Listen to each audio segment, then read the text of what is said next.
Hello dear subscribers, today I will tell you how you can easily fix your problem. So if you just have Instagram story problem, so how you can fix it. So for fixing it, first thing, you just close your Instagram and just open it again.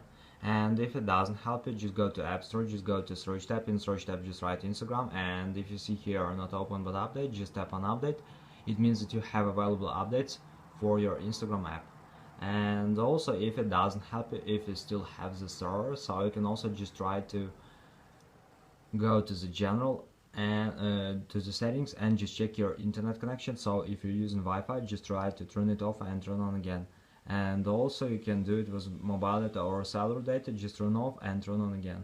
Also you can try to turn on airplane mode, wait a few seconds and just turn it off. So after, just go to the general, just scroll down, just tap on shutdown, slide to power off, wait a few seconds and just power on your phone again. So just simple restart your phone. So this is a way how you can also try to fix it. So thanks for watching, have a nice day, subscribe to my channel, click like, and goodbye.